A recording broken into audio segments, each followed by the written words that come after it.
Morning everyone. I hope आप ठीक होंगे घर पे और सेफ होंगे और अपना पूरा ख्याल रख रहा हूँ। ठीक है, आज हम अपना नेक्स्ट चैप्टर स्टार्ट करते हैं। लास्ट क्लास में क्या था, चैप्टर 3 पढ़ा था। क्या था वो चैप्टर 3? और सोलर सिस्टम। ठीक है, सोलर सिस्टम के बारे में हमने लास्ट क्लास में पढ़ा था। अब हमारा चैप्टर 4 है the moon and the stars. ठीक है, इसके बारे में भी हमने लास्ट चैप्टर में बताया था, बहुत कुछ पढ़ा था। तो ये भी क्या है, हमारा गैलेक्सी में आता है। किस कौन कौन सी चीजें होती है? अर्थ, ठीक है, the moon,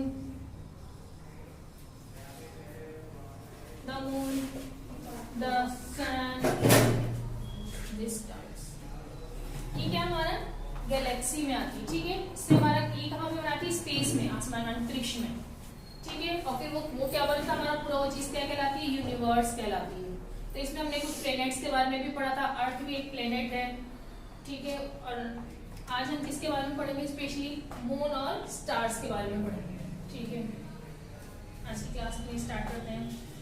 the magnificent moon and the shining stars are a pretty sight to watch in the sky। आसमान में जो है हमें स्टार टिमटिमाते हुए नजर आते हैं और वो काफी सुंदर होते हैं और काफी सारे होते हैं, मिलियन की होते हैं। और वो जो टिमटिमाते हैं वो काफी अच्छे लगते हैं, सुंदर होते हैं। It is time to know more about moon. इसके बारे में जानना है हमें, मून के बारे में हम पढ़ते हैं। इसके बारे में पढ़ेंगे the moon.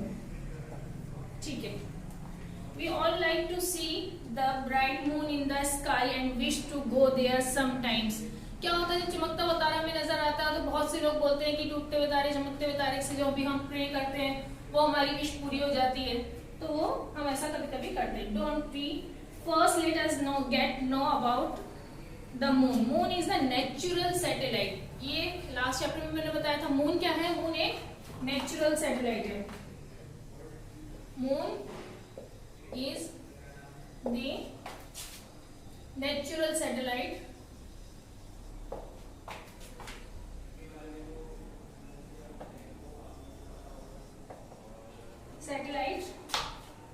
of the earth। ठीक है, मून एक नेचुरल सैटेलाइट है किसके? अर्थ की। अर्थ की वो इट अपीयर ब्राइट, बहुत चमकीला होता है। It does not have light of its own। इसकी अपनी रोशनी नहीं होती। किसकी? मून की। ठीक है, the sun lights up to the moon and the moon reflects it। क्या होता है? सूरज की रोशनी मून को मिलती है, तब जाके वो मून रिफ्लेक्ट करता है, चमकता है। Moon goes round the earth। Moon क्या है? वो अर्थ के राउंड में घूमता है। we can see only the part of the moon which receives sunlight। life cannot exist as there is no air or water। क्या है वहां पर? लाइफ हमारा पॉसिबल नहीं है क्योंकि ना वहां पे हवा है और ना ही पानी है। ये हमारा मून के बारे में था। मून की अपनी रोशनी नहीं होती, ये एक नेचुरल सैटेलाइट है और वो अर्थ के इर्द गिर्द घूमता रहता है। ठीक है, क्या हमारा सेकंड टॉपिक है?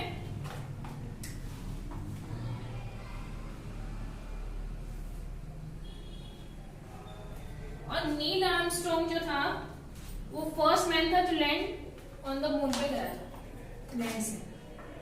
सेकंड टॉपिक है हमारा स्टार्स दैट ट्विंकल। स्टार्स जो है चमकते हैं, इसके बारे में हम थोड़ा पढ़ेंगे। स्टार क्यों चमकते हैं, स्टार्स के बारे में। Stars have light. स्टार की अपनी रोशनी होती है।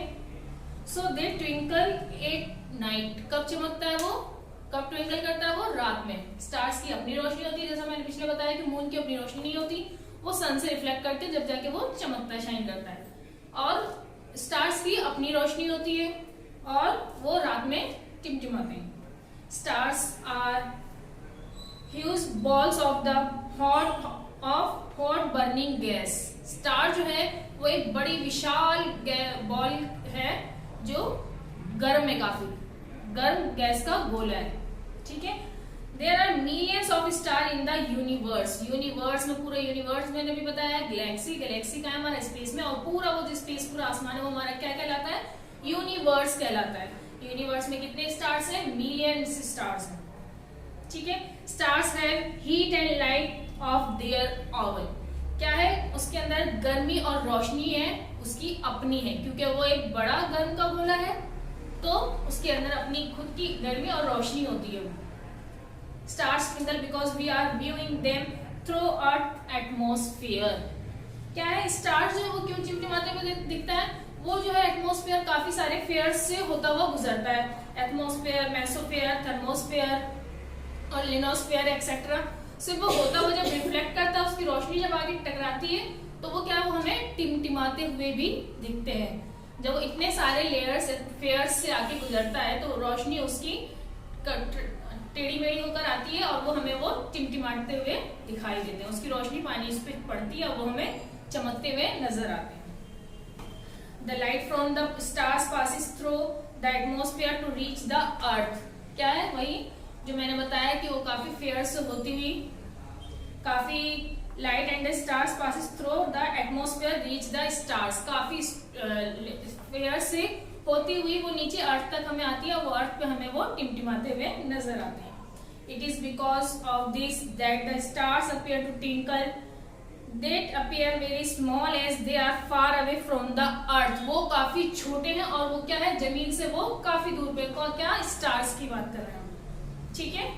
The most visible star in the sky is the pole star, most visible star कौन सा है हमारा पोल स्टार, उसे क्या कहते हैं पोल स्टार कहते हैं। ये तो हमारा था स्टार के बारे में, क्या है स्टार वो काफी छोटे होते हैं, वो अर्थ से ज्यादा दूर है और वो क्यों टिमटिमाते हैं कि वो काफी फेयर से होते हुए गुजरते हैं और जब वो काफी फेयर से होते हुए गुजरते हैं तो उसकी रोशनी क्या है रिफ्लेक्ट होती है और वो हमें जमीन पे टिमटिमाते हुए नजर आते हैं। वो एक बहुत बड़ा गर्म गैस का गोला है, ठीक है। अब हम कॉन्स्टेलेशंस के बारे में पढ़ते हैं। The patterns formed by the stars in the sky are called constellations, जो स्टार्स का जो पैटर्न होता है वो हमें क्या कहलाता है कॉन्स्टेलेशंस कहलाता है, ठीक है। ये फोटो दिख रही होगी आपको, ये हमारे स्टार कॉन्स्टेलेशन है, ये पूरा दिख रहा है और ये स्टार्स कुछ दिख रहा है, ये पूरा रिफ्लेक्ट कर रहा है किस तरीके से बनाया जा रहा है, ये हमारा स्टार्स कॉन्स्टेलेशंस कहलाते हैं, इसे हम कॉन्स्टेलेशंस कहते हैं, ठीक है। Observe the night sky carefully, क्या है रात में हम इसको ऑब्जर्व करते हैं। Stars appear to from patterns in the sky, sky में क्या है वो कई पैटर्न्स में भी दिखाई देते हैं, कभी कभी आपने रात में ऑब्जर्व किया होगा। These patterns look like picture of animals, humans और things, क्या है जब हम आसमान में छत पे कभी सोते हैं तो देखा होगा आसमान में कितने सारे तारे होते हैं, वो हमारा क्या होता है कॉन्स्टेलेशंस होता है और उसमें कई तरह के शेप्स बनते हैं। आप भी कभी सोते होंगे और देखा होगा, आप भी कहते होंगे कि ये इसकी तरह से लग रहा है, हमारे इंसान की तरह से, एनिमल की तरह से, तो वो हमारा कॉन्स्टेलेशंस होता है जो रात में स्टार्स अपना बनाते हैं। Such patterns are called constellations. One of the constellation we can clearly see it, the Great Bear or the Ursa Major, जो हमारा मोस्ट और जो क्लियरली दिखाई देता है वो कौन से हमारे स्टार्स कॉन्स्टेलेशंस, कौन से मोस्ट, किसकी बात कर रहे हैं हम कॉन्स्टेलेशंस।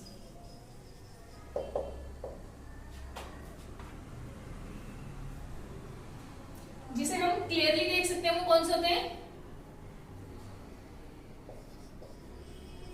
ग्रेट बियर और सेकंड कौन सा है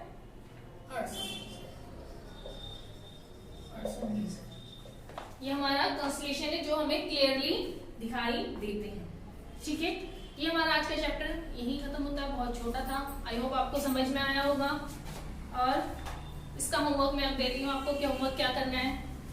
मून था, स्टार्स के बारे में भी चमकते हुए सब चीजें मैंने क्लियर कर दी है। आपका होमवर्क है पेज नंबर 29 पे न्यू वर्ड्स करके आपको ये वर्ड मीनिंग करनी है, ठीक है। उसके बाद आपको लेट अस रिकॉल, ये कुछ पॉइंट्स दिख रहे हैं, ये भी चैप्टर के साथ आपको इसको कंप्लीट करना है, ठीक है। ये तो हो गया न्यू वर्ड्स, कॉपी में करना है आज की डेट में, और ये कुछ पॉइंट्स है वो करना है। अब यहाँ मैं फिल इन द ब्लैंक्स करवाने जा रही हूँ, ठीक है। मैं इसको रफ कर देती हूँ।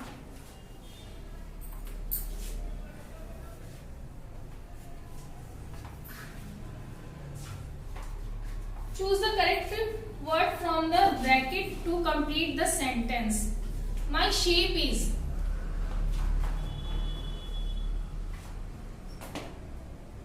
क्या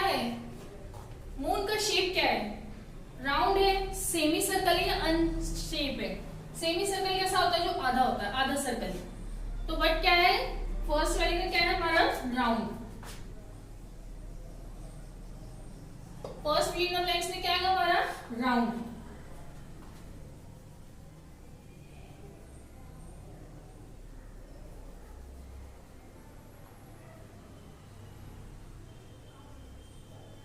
मैं लाइन पूरी लिख देती हूँ। माई शेप इज राउंड। ठीक है, अगर आपके पास बुक है तो बुक से पूरा आप देख के उतार सकते हैं। Choose the correct word from the bracket to complete the sentence. ये लाइन भी आपको लिखनी है, उसके बाद आपको पूरा करना है। सेकंड है, you can see me during. आप इन्हें कब देखते हैं, किस समय में देखते हैं, डे में, नाइट में, आफ्टरनून में। कब देखा जाता है इसको, हम कब देखते हैं, नाइट में।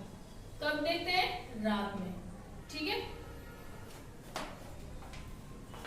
Third, I am a dash satellite. ये किसकी बात चल रही है हमारी, ऊपर से जो आ रहा है, किसकी बात चल रही है, मून की। किसकी बात कर रहे हैं हम, मून की। वो किस शेप में है, राउंड शेप में है। उसे हम कब देखते हैं, रात में देखते हैं। ठीक है, और वो क्या कहलाता है, नेचुरल सैटेलाइट कहते हैं। किसको, किसको नेचुरल सैटेलाइट कहते हैं, मून को। आई am a dash satellite, natural satellite. ठीक है। Four, I go around the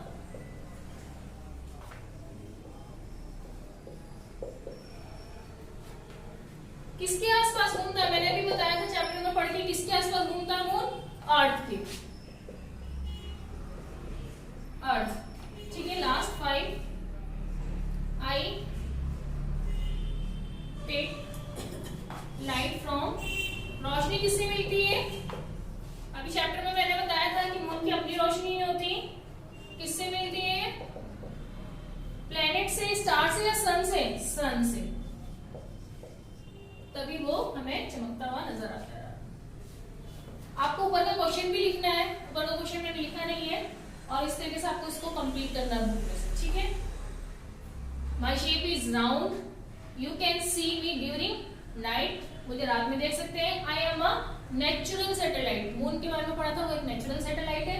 I go around the earth, अर्थ के आसपास घूमता है। I take light from the sun, से वह रोशनी मिलता है, उसकी अपनी रोशनी नहीं होती। ठीक है। एक और करते हैं।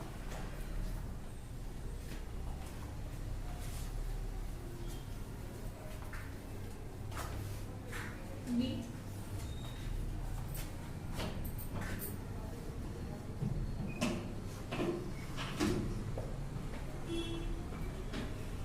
completely state max made by the star।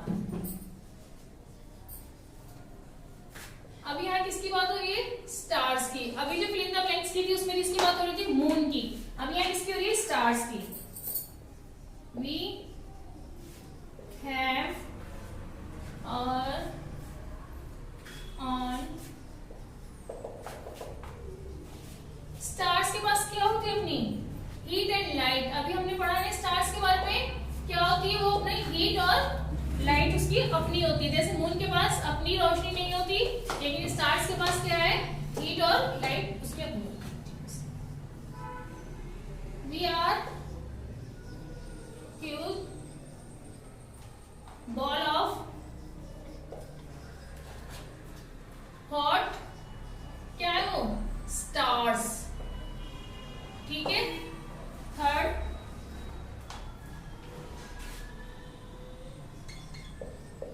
we form patterns cold। अभी हमने पढ़ा था उसके पैटर्न्स को क्या कहते हैं, आसमान में जो स्टार्स के पैटर्न्स बनते हैं उसको हम क्या कहते हैं, constellations.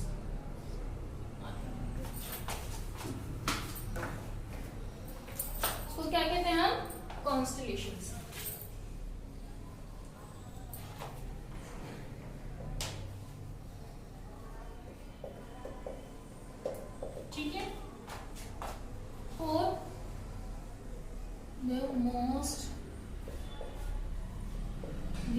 Star, most visible star क्या है, मैंने बताया था, star in the sky is the, क्या है, पोल स्टार, क्या बोलते हैं उसको, पोल स्टार, ठीक है। Last we are in numbers, कितने नंबर्स में होते हैं ये स्टार्स, कितने स्टार्स होते हैं, मिलियंस, ठीक है। ये किसकी बात हो रही थी, हमारी पूरी स्टार्स के बारे में हो रही थी, we are millions in number, ठीक है। आई होप ये आपको समझ में आ गया। और ये फिल इन द ब्लैंक्स आपको कॉपी में करना है। तो आपका होमवर्क आज कितना है, फर्स्ट होमवर्क आपको क्या करना है, वर्ड मीनिंग करनी है। सेकंड में लेट अस रिकॉल, ये 4 पॉइंट आपको ये भी करना है, उसके तो लर्न भी कर लेना। फिल इन द ब्लैंक्स, ये लाइन आपको लिखनी है, मैंने नहीं लिखी, choose the correct word from the bracket, complete the sentence, अगर आपके पास बुक है तो, ठीक है। फर्स्ट वाली फिल इन द ब्लैंक्स, और ये पेज नंबर 31 पे इधर भी फिल इन द ब्लैंक्स है, ठीक है। आई होप आज के ये चैप्टर आपका कंप्लीट यही होता है। आई होप आपको जितना भी मैंने आज पढ़ाया, जो भी टॉपिक पढ़ा वो क्लियर हो गया हो। और इसके क्वेश्चन आंसर हम नेक्स्ट क्लास में करेंगे। Okay bye, thank you, take care.